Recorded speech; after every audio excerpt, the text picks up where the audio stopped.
La mûre est un arbuste grimpant très proche de la ronce. Bien sûr, la ronce, vous cherchez à l'éliminer lorsqu'elle est dans le jardin. La mûre de jardin, elle, n'a pas d'épines. Et vous pourrez récolter ses fruits en toute quiétude. La mûre préfère les expositions au soleil, mais elle peut pousser à la mi-ombre dans un sol plutôt frais, riche et bien drainé. Pour la plantation, le principe est toujours le même, un trou qui fera 5 fois le volume du pot, et je commence tout de suite. La mûre est un arbuste grimpant qui peut développer ses pousses jusqu'à 3 à 5 mètres en fonction des variétés. Toujours en fonction des variétés, elle fleurit à partir de juin de jolies petites fleurs blanches.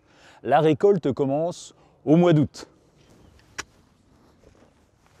La mûre, comme la ronce, est un arbuste solide très peu sensible aux maladies, qui peut résister jusqu'à moins 20 degrés. Évitez par contre de l'installer en plein vent. Son feuillage est caduc. La mûre est un arbuste très productif. C'est une plante gourmande qu'il faut fertiliser régulièrement à l'automne et au printemps. À la plantation, n'hésitez pas à ajouter un terreau enrichi. La mûre aime les terrains frais, il faut donc arroser à la plantation et pendant le premier été. Vous pouvez même pailler le pied de façon à garder l'humidité au sol. Vous pouvez planter la mûre au printemps ou à l'automne, dans tous les cas en dehors des périodes de gel. Si vous souhaitez planter plusieurs pieds de mûre, plantez-les environ tous les 2 à 3 mètres. Pour respecter l'écartement, il faudra bien sûr palisser la plante.